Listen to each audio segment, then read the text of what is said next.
para isso, mas eu quero que o Espírito Santo ministre ao teu coração da mesma forma que ele tem ministrado comigo durante esses dias. Que essa palavra tenha o mesmo peso que ela tem pesado em meu coração nesses dias, e antes de nós sentarmos, antes de nós lermos a Bíblia, antes de todas as coisas que vão acontecer aqui, eu quero que nós possamos orar, nós conectarmos nosso coração a Deus, porque, irmão, eu não sei se você um dia já se perguntou por que nós oramos, se Deus já sabe tudo aquilo que está no meu coração, como aqui mesmo já foi dito, Ele sabe a palavra muito antes de sair da nossa boca, mas eu quero te falar algo. Existe uma região celestial, existe um ambiente celestial onde existem bênçãos, existe uma autoridade, existe porções para você. Mas nesse mesmo ambiente existe uma resistência. Existem cadeias, existem muralhas, existem grilhões. Assim como Israel e Palestina existe no meio uma faixa de Gaza, espiritualmente existe esse lugar também. E quando nós oramos, nós derrubamos essas muralhas. Nós derrubamos essas cadeias. Então que você possa abrir o teu coração nessa noite, em adoração, em reverência a Deus, a palavra dEle, que Ele possa encontrar em nós um lugar, que Ele possa encontrar em nós uma disposição de quem quer dar uma resposta para Ele. Senhor, estamos aqui nessa noite, abre nossos corações para a Tua palavra, que nós possamos colocar a nossa expectativa em Ti e no Teu Espírito, no Teu Santo Espírito, porque nós não nos envergonhamos do Evangelho, porque ele é poder de Deus para a salvação. Nós te damos graças, Pai. Nós reconhecemos a Tua majestade e reconhecemos nossas limitações. Abre nossos corações. Nós declaramos, derruba as muralhas, quebra as cadeias nessa noite. Tira, Senhor, os grilhões, toda a resistência, Pai, que tem tentado nos impedir de Te entender e Te ouvir, Pai, e de Te dar uma resposta, Senhor. Que hoje seja o dia de darmos uma resposta a Teu Espírito. Que hoje seja o dia de dar uma resposta à Tua presença, Jesus. É o que nós declaramos, Jesus. E nós já Te agradecemos em nome de Jesus. Aleluia. Pode se sentar, meu irmão, fica à vontade, em nome de Jesus. Aleluia. Aleluia. Aleluia. Sabe, irmãos? Aleluia, Jesus. Glória a Deus, aleluia, Jesus. Sabe, eu vejo que são dias muito pontuais de tudo aquilo que o Senhor tem feito. Domingo passado a pastora Juliana ministrou sobre um estilo de vida.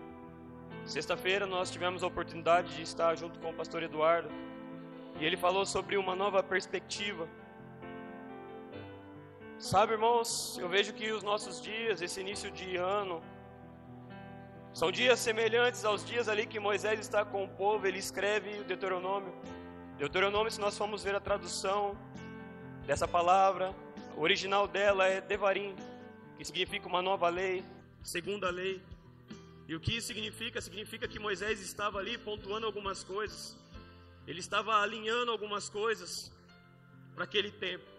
E que tempo era esse? Era o tempo onde eles estavam, vou falar o português bem claro, na cara do gol. Eles estavam a um passo do cumprimento da promessa. Eles estavam ali do lado de Jericó. E antes dessa travessia, Moisés juntou o povo e escreveu o Devarim. Ele escreveu a segunda lei, ele escreveu o alinhamento. Porque sabe, irmãos, antes do Senhor fazer as coisas que Ele tem para nós esse ano, Ele quer um alinhamento, Ele quer nos dar uma direção, e isso não tem a ver que Ele precisa de nós estarmos alinhados para fazer. Ele faz do jeito dEle, da forma dEle, só que nós precisamos estar alinhados para suportar. Para quando essas coisas chegarem, nós darmos uma resposta correta.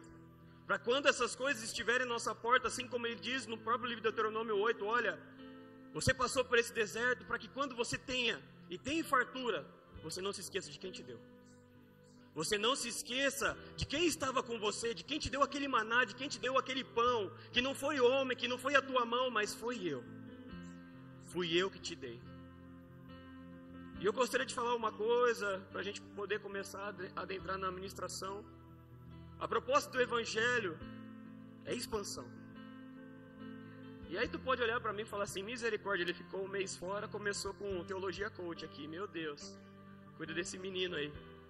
Mas não, meus irmãos, se nós olharmos com muito carinho, a proposta do Evangelho é uma expansão, mas de que tipo de expansão que eu estou falando? Uma expansão de dentro para fora. Uma expansão onde Existe em mim mais de Deus. Existe em mim mais do Espírito, existe mais dentro de mim a vida de Deus, os propósitos de Deus, a vontade de Deus, e isso está dentro de mim. Só que qual que é o nosso problema? E ouça isso com muita atenção. Nós queremos que o crescimento de fora, ele justifique a expansão de dentro. Nós queremos que as coisas de fora justifiquem uma melhoria de dentro. Vou explicar melhor. Nós queremos que o emprego melhor justifique eu buscar mais a Deus. Nós queremos que um carro melhor, uma casa melhor, uma condição melhor justifique o crescimento de dentro. Só que, meu irmão, você não pode deixar que o crescimento de fora, ou use isso para justificar. Pelo contrário, justifique o crescimento de fora com o crescimento aqui dentro. Deixe que o crescimento que Deus está proporcionando aí dentro de você justifique que as coisas aconteçam fora de você. Olhe para a vida de Davi. Por que aquele homem é chamado segundo o coração de Deus? Porque ele deixou que a expansão de dentro, o crescimento de dentro, fosse tão grande, que chegar um momento Deus fala assim: olha, Samuel, está aí orando por Saul, eu já reprovei ele. Eu encontrei uma pessoa. Eu encontrei. Não foi ele que se ofereceu. Ele tem um coração tão bom, um coração tão puro. Ele passou por tantos processos, ele passou por tantas coisas, ele passou por tantas expansões dentro, que ele é o homem certo para essa missão. Ele passou pela negação do pai. Irmãos, você que é pai aqui, você vai entender o que eu vou falar. Um pai que não olha no filho a possibilidade de ser um rei. Ele olhou para o próprio filho e falou assim: esse aí não tem condição de ser rei não. Os outros todos têm, esse aí não. Ele passou por essa expansão. Ele passou pela expansão da ofensa dos irmãos, o descrédito das pessoas, o anonimato das ovelhas. Ele passou por todas essas expansões, até que o momento próprio Deus falou assim: é ele. Samuel, eu tenho um lugar para você, e unge, é ele, é esse homem que passou pelas expansões. E aí, como Deus trabalha essas expansões em mim? Me espremendo.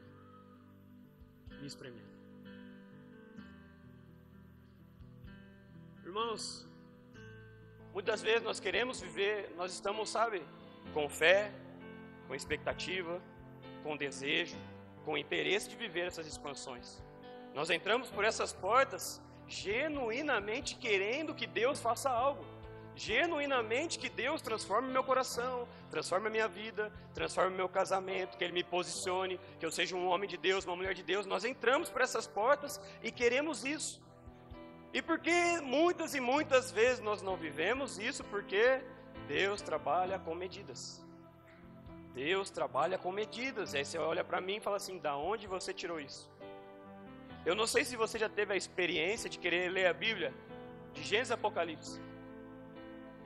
E aí eu vou perguntar para você, você que já teve essa experiência, quais são os livros, hein, pastores? Quais são os livros mais difíceis de ler?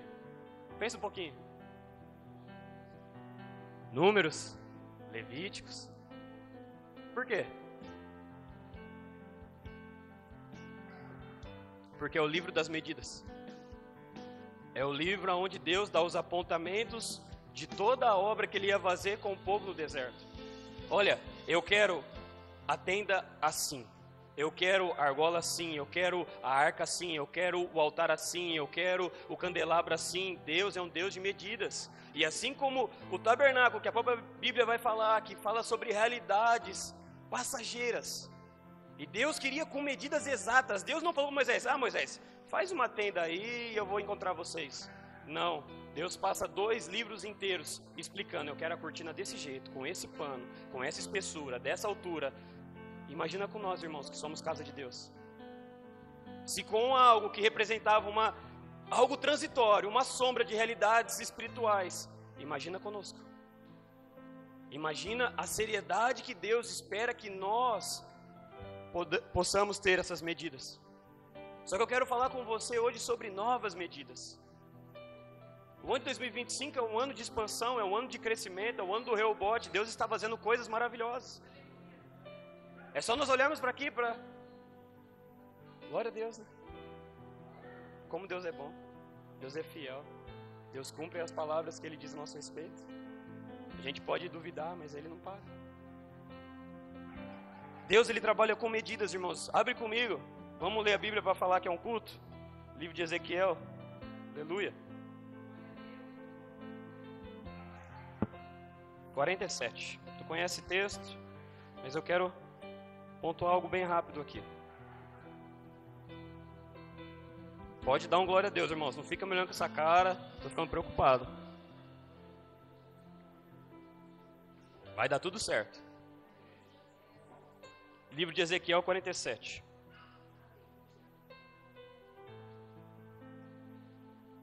Aleluia, Jesus.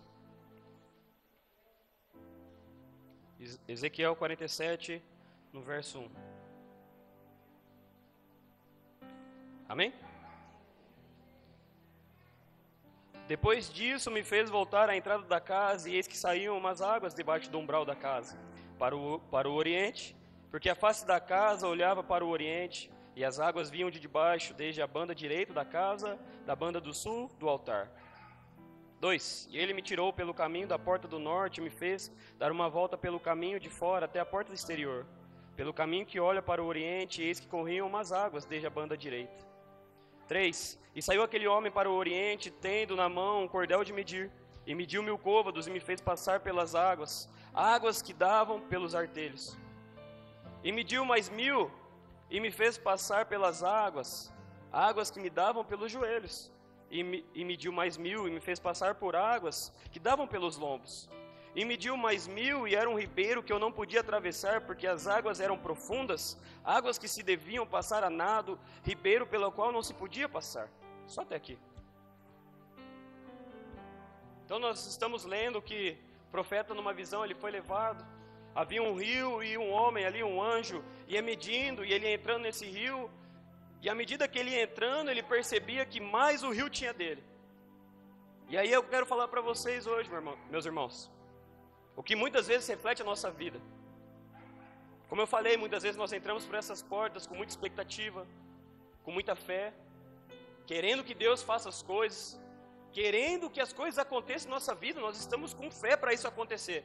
Só que muitas vezes nós entramos por esse ambiente, nós adoramos aqui, glória a Deus por isso, nós somos tomados pelo Espírito, e nós, assim como o profeta vê esse rio, e glória a Deus, só que aí eu olho para o rio e falo assim, uau, que rio enorme, uau, é poder de Deus, Deus de fato tem poder para transformar a minha vida, e eu fico, sabe, uau, aleluia. Só que aí eu quero parafrasear um pouco esse texto, ser um pouco poético aqui, vou pedir permissão para o Espírito Santo. Que ao mesmo tempo que eu olho para o rio está olhando para mim, falando assim, olha Donizete, de você eu só tenho os pés. Enquanto eu estou olhando para o rio e falando assim, uau, quanto mais eu entrar nesse rio, mais coisas vão acontecer. O rio olha para mim, para você e fala assim, de você eu só tenho os pés. Como que você quer viver essas coisas em mim, se de você eu só tenho um pouquinho? As expansões de Deus, os níveis de Deus, eles vão vir através das medidas. Quanto mais o rio tem de mim, mais eu vivo. Para cada medida de Deus, existe uma proposta. E para cada proposta, existe uma porção. O problema é que nós estamos numa medida e nós queremos a proposta do próximo nível e a porção do outro nível. Nós estamos ali com o pé na água, só que nós queremos a porção de quem está nadando. E nós estamos ali pedindo e querendo, Deus faz. Só que Deus não faz. A culpa é de Deus? Não. A culpa é que não existe estrutura em mim para viver essas porções. Não existe, sabe, estrutura em mim para que eu possa viver essa porção e essa proposta. Não me olha com essa cara não, irmão. Vamos lá. Vamos falar sobre a primeira medida, porção e proposta. Está no livro de Mateus 11, 28. Oprimidos, e eu vos aliviarei. Tomai sobre vós o meu jugo e aprendei de mim, que sou manso e humilde de coração, e encontrareis descanso para as vossas almas, porque o meu jugo é suave e o meu fardo é leve. Aleluia. Então está aqui a primeira medida, a primeira proposta e a primeira porção. Qual que é a primeira proposta? Vinde a mim. Talvez o texto que trouxe a maioria de nós para essas portas. Talvez um dia a gente estava lá cansado, sobrecarregado, cheio de problema, cheio de dúvida, cheio de tantas coisas. E um dia talvez alguém nos evangelizou, ou alguém da nossa família falou conosco, e nós entramos por essas portas, querendo algo de Deus, querendo uma resposta, querendo uma solução. E a primeira proposta de Deus é: olha, vinde. E qual é essa porção? O alívio. A porção de Deus é nos aliviar, de poder lançar sobre Ele as nossas ansiedades, como foi o texto foi dito. É nesse lugar, é nesse primeiro nível, nessa primeira medida, aonde eu me derramo diante de Deus, aonde as minhas aflições, as minhas angústias, elas são colocadas diante de Deus. E qual que é essa medida? O jugo. O jugo de bois é onde 2 bois alinhavam seus passos. O que significa? Um lugar onde o próprio Deus divide o peso com a gente. Um lugar onde Deus não só divide o peso, mas Ele alinha os nossos passos com os deles, com o dele. Onde eu estou ali sem saber aonde andar, sem saber aonde ir, e Ele vem e fala assim: olha, filho, vem cá, eu estou com você. Lança sobre mim as tuas dificuldades, os teus anseios, aquilo que fere teu coração, aquilo que te machuca, as tuas perguntas, é em mim, pode vir. E glória a Deus por isso, glória a Deus por isso, que Ele é um Deus tão bom, que mesmo em meio a tantas coisas, Ele fala: pode vir. E essa é a primeira medida. Só que, irmãos, o Evangelho é mais. Sabe, eu não sei você, eu sei que eu fiquei praticamente 1 ano inteiro em crise, me perguntando: Deus, é só isso? Deus, será que não tem mais nada? Será que eu vou entrar por essas portas e vou ficar aqui até que o Senhor retorne? E o que vai ser de mim? A minha vida é só isso. E Deus, Ele tem uma nova medida. Só que o problema é que muitas vezes eu estou nessa primeira medida, querendo outras porções, querendo outras propostas. E agora a gente vai elevar um pouco o nível. Vamos falar sobre a segunda proposta. Lucas 9:23. Aleluia, Jesus, obrigado. 9:23 vai nos falar assim: e dizia a todos: se alguém quiser vir após mim, negue-se a si mesmo, tome cada dia a sua cruz e siga. Jesus, em outro momento, ele vai falar assim: olha, eu sou o caminho, a verdade e a vida. Fica com isso no teu coração. Então, nós falamos sobre uma primeira medida, onde o próprio Deus fala assim: olha, vinde, é para vocês.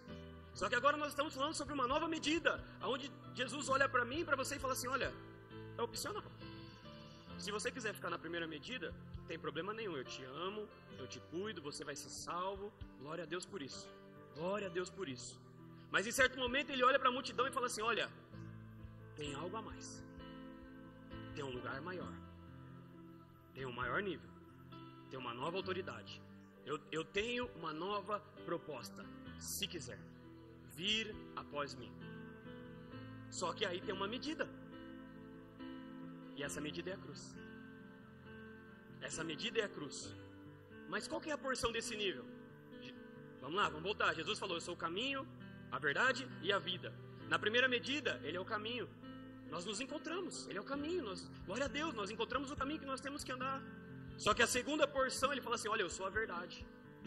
Nessa porção da cruz eu encontro a verdade. A verdade que tira as mentiras que estão dentro de mim. As verdades que um dia foram ditas a mim, as mentiras que um dia eu disse para mim mesmo. É nesse lugar onde eu encontro a verdade. É na cruz onde aquilo que está escuro começa a se clarear. As respostas que eu não tinha na cruz, eu tenho acesso a elas. É nesse lugar. É nesse lugar. Só que por que esse lugar é tão difícil para nós? Porque na primeira medida, onde eu lanço diante dele, nesse segundo lugar ele fala assim: pega, pega, pega. No primeiro lugar eu lanço para ele as minhas ansiedades. No segundo lugar ele fala assim: olha, toma a tua cruz, carrega, pega a responsabilidade, anda, anda e anda após mim. Como assim? Vai ter dias que vai parecer que você vai estar sozinho. Vai ter dias que enquanto no primeiro nível você sentia a mão dele do teu lado, caminhando, lá passo a passo, nesse segundo nível ele está lá na frente e fala assim: filho, vem. Mas está doendo? Vem. Jesus, está difícil? Vem. Estou caindo? Levanta. Um dia eu caí com a cruz, eu levantei, bora. Vem. Uma vez eu estava estudando sobre isso. o que Jesus estava querendo dizer sobre tomar a nossa cruz. Havia um costume naquela época. Se você já assistiu um filme sobre a crucificação de Jesus, você já deve ter visto a cena de Jesus carregando aquela cruz pesada nas costas, caindo, sendo ajudado.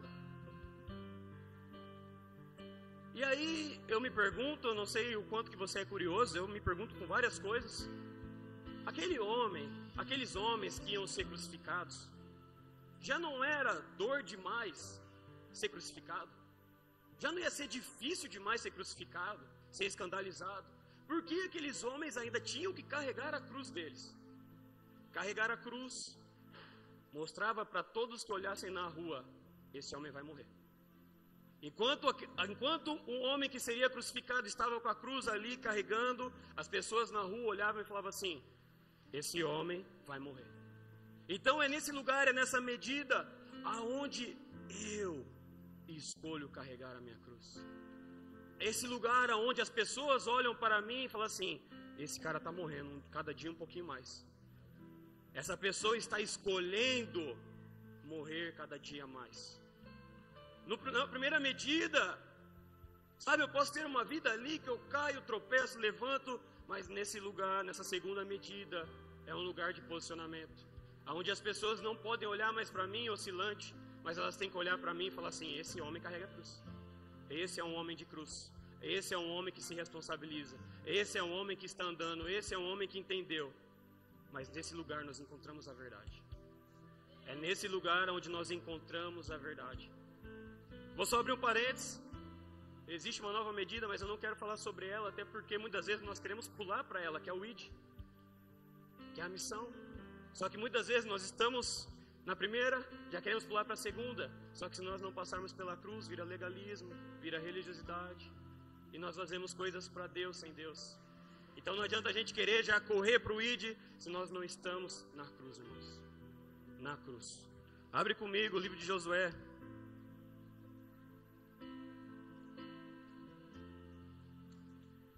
Capítulo 1. No verso 2. Josué 1:2 vai nos falar assim: Moisés, meu servo, é morto. Levanta-te, pois, agora, passa esse Jordão, tu e todo este povo, a terra que dou aos filhos de Israel. Todo lugar que pisar a planta do vosso pé, vou-lo tenho dado, como eu disse a Moisés. 5. Nenhum te susterá diante de ti todos os dias da tua vida, como fui com Moisés, assim serei contigo, não te deixarei, nem te desampararei. 6. Esforça-te, tem bom ânimo, porque tu farás a este povo herdar a terra que jurei a seus pais lhe daria. Nós estamos num contexto onde Deus tem um encontro, o próprio Deus tem um encontro com Josué, falou assim, olha, Josué, Moisés morreu. Moisés morreu. Está falando sobre uma movimentação, está falando sobre uma medida. Olha, essa medida de Moisés já foi. A obra maravilhosa que eu fiz através de Moisés passou. Enquanto em Moisés a obra era de sair do Egito, das pragas, de sair da vida do pecado, em você, Josué, é entrar na terra. Enquanto existia uma medida, e glória a Deus, foi poderosa, já foi. Mas em você, Josué, tem uma nova medida. A medida não é mais para ficar lutando contra o Egito, vai, não vai, volta, não volta, pecado e vamos, não. É para entrar na terra prometida. É para entrar na promessa. É para entrar nos lugares onde Deus nos chamou. Muitas vezes nós temos que largar aquilo que é de Deus para acessar as coisas que são de Deus. Porque largar as coisas que não são de Deus é muito fácil. Mas e largar aquilo que Deus um dia nos falou, e Ele falou assim, olha, deixei de lado. Igual com Noé. Olha, Noé, sai do barco agora. Como assim? A vida inteira construindo. Agora é para sair. Era só um tempo, Noé. Deus está nos chamando para uma nova medida. Vamos lá. Último texto que a gente vai ler, livro de Lucas, vamos voltar para Lucas 23. Você está entendendo essa palavra, meu irmão? Glória a Deus. Livro de Lucas 23, 39. Lucas 23, 39 vai nos falar assim: E um dos malfeitores que estavam pendurados blasfemava dele, dizendo: Se tu és o Cristo, salva-te a ti mesmo e a nós. 40. Respondendo, porém, o outro repreendia-o, dizendo: tu nem ainda temes a Deus, estando na mesma condenação? E nós, na verdade, com justiça, porque recebemos o que nossos feitos mereciam, mas este nenhum mal fez. 42. E disse a Jesus: Senhor, lembra-te de mim quando entrares no teu reino. E disse-lhe Jesus: em verdade te digo, que hoje estarás comigo no paraíso. Eu gosto muito desse texto. Eu lembro que quando eu trabalhava em Aracaju, eu e um grande amigo, se tornou um grande amigo, que trabalhava comigo, a gente ia cultuar com frequência, e era uma igreja que sempre dava oportunidade, então nós sempre estávamos ali conversando sobre a palavra, e eu lembro que um dia o Espírito Santo levou nós dois a esse texto, e nós ficamos, sabe, irmãos, a noite inteira falando sobre esse texto, sobre revelações, sobre posicionamento, sobre coisas. E uma das reflexões que veio ao nosso encontro, e é por isso que eu vou trazer isso aqui para a gente finalizar, o quanto de coisas poderosas existem nesse texto. Eu já falei isso, não me canso de falar que a Bíblia é um livro tão maravilhoso que ao mesmo tempo que ela aponta realidades que aconteceram, ela aponta realidades espirituais. De realidades para os nossos dias, para a nossa vida, para a nossa história. E ao mesmo tempo que está falando sobre a crucificação de Jesus, está falando sobre nós. Está falando que quando nós entendemos que existe uma nova medida, entendemos e nós queremos nos posicionar nesse lugar, não será fácil. Porque sabe, irmãos, eu não sei se você já parou para pensar nisso, mas Jesus, quando ele foi crucificado, o corpo dele foi tirado da cruz morto. Jesus não subiu na cruz e no meio do caminho tiraram o corpo dele e falaram assim: não, Jesus, tá bom, vamos embora, deu, crucificou, doeu, pode tirar. Não, Jesus passou por toda a crucificação, toda a dor, toda a agonia. Ele não foi arrancado. E quantas vezes nós queremos ser arrancados da cruz? Quando começa a doer, quando começa a incomodar, quando parece que não faz sentido, a nossa oração é: nos tira da cruz. E nós olhamos aqui a cruz no centro, representando a palavra de Deus, a palavra que divide nosso coração, nossas intenções, juntas e medulas. E de um lado, um homem pedindo para descer, e um homem entendendo por que estava lá. De um lado, a nossa carne falando assim: olha, não é para eu estar aqui, tem pessoas pior que eu. Por que eu passo por isso? Por que é só comigo? Por que comigo é mais difícil? Por que aconteceu comigo? Ah, tanta gente faz tanta coisa e não acontece nada. Por que comigo? Por que comigo? Ah, me tira daqui, me tira daqui, me tira daqui. E do outro lado, o Espírito falando assim: olha, nós merecemos estar aqui. Quem não merecer era Jesus, e ele esteve lá. Eu preciso estar aqui. E é tão interessante que Jesus só vai responder para um lado.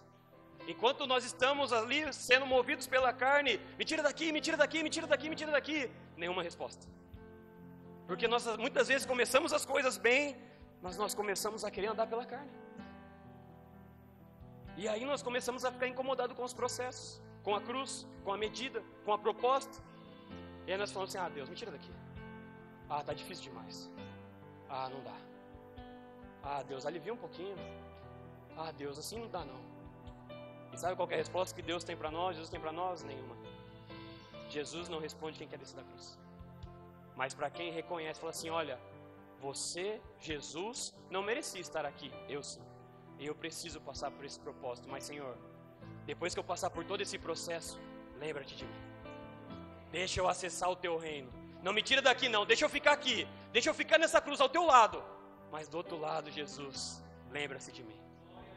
E a resposta de Jesus é, não sei se isso vai te escandalizar ou não, quem estreou o reino de Deus foi um bandido. Porque Jesus falou assim: olha, ainda hoje nós vamos estar juntos, eu e você. Tem gente que não está nesse lugar, mas você vai estar, porque você entendeu. Porque na cruz você entendeu que ao meu lado, se você não desistir, tem reino, tem paraíso, tem salvação. Então, meu irmão, você quer essa medida para a tua vida? Se coloque de pé. Tenha um lugar na cruz para mim e para você, em nome de Jesus. Que a minha e a tua resposta nessa noite seja a mesma daquele homem: olha, não me tira daqui não. Me deixa passar por esse processo. Me deixa passar por essa medida. Olha, eu quero viver essa proposta de vida. Eu quero viver essa proposta de cruz. Eu quero viver as tuas verdades. Então não me tira da cruz. Deixa eu viver esse lugar. Deixa eu acessar esse lugar. Porque eu sei que a cruz é só uma ponte para a vida eterna. Eu sei que a cruz é o lugar onde eu acesso as verdades do reino, onde eu acesso a vida. Porque a terceira porção é: Ele é o caminho, Ele é a verdade, Ele é a vida. É nesse lugar onde eu supero a cruz, eu venço a cruz. Eu sou ali muitas vezes, eu sou como Jesus, caluniado. Eu sou ali muitas vezes ofendido. Eu sou ali muitas vezes batido em tantas coisas. Pode não ser no físico, mas pode ser a nossa alma, onde nós ouvimos ofensas e tantas coisas. Problemas, dia a dia, lutas, e eu venço isso. Eu acesso a vida. Não a vida que o mundo oferece, mas é que Ele oferece. Irmãos, hoje eu vou fazer diferente. Se você quiser vir aqui à frente, você pode vir. Se você quiser ficar no teu lugar, você pode ficar. A menos que o Espírito Santo dê uma outra direção, mas até então, eu só quero que você dê uma resposta a tudo que foi falado aqui nessa noite. Existe uma proposta para essa igreja de uma expansão. Existe uma proposta para mim, para a tua vida, de uma expansão. Mas para nós acessarmos essa expansão, é necessário uma nova medida. Vinho novo tem que ser derramado no odre novo. Não fique pedindo um vinho novo se seu odre ainda é velho, vai explodir. Você não vai ter estrutura suficiente para acessar. Mas se você está olhando para o rio e o rio está te chamando, não fique ali contente só com os teus pés molhados, entre para dentro do rio por inteiro. Olhe nessa noite e fala assim: olha, existe uma medida de Deus para a minha vida, para a minha casa, e eu quero me posicionar nela. Comece a orar no teu lugar. Se você quiser vir aqui à frente, fique à vontade. Mas acima de tudo, eu quero que você entregue teu coração. Acima de tudo, eu quero que você olhe para o Espírito Santo, esqueça quem está do teu lado, o que está te esperando lá fora. Eu quero que você esqueça segunda-feira. Eu quero que você olhe apenas para Jesus. Assim como Hebreus 12 vai nos falar, colocando os nossos olhos fixos em Jesus, nós vamos correr a corrida que nos foi proposta, deixando o pecado e o embaraço de lado. Existe uma nova medida para você, meu irmão. Acesse esse lugar. Escute o que eu tenho para te falar. Escute isso é muito importante. Toda promessa de Deus, ela tem um tempo para se cumprir. A Bíblia vai falar que Terá, ele depois da morte do seu filho, ele para. E então Deus encontra Abraão e fala assim: olha, eu não vou parar no teu pai, segue, deixa teu pai para trás. Deus também chega em Elias e fala assim: olha, Elias, prossiga. E ele fala assim: não vou conseguir. Então tá bom, Elias, unge um rei, unge um profeta no teu lugar, eu não vou parar. As promessas que Deus tem para a tua vida, elas têm um prazo, elas têm um tempo, tem um momento. Não deixe esse tempo passar. Existem palavras que foram derramadas a teu respeito, a meu respeito. Existe uma nova medida de Deus para a tua vida. Não deixa passar. Eu não quero trabalhar com medo, porque no amor não há medo, mas o perfeito amor lança fora o medo. Eu não quero trabalhar te coagindo, mas eu quero que o Espírito Santo encontre em você um lugar para que você possa acessar esse rio.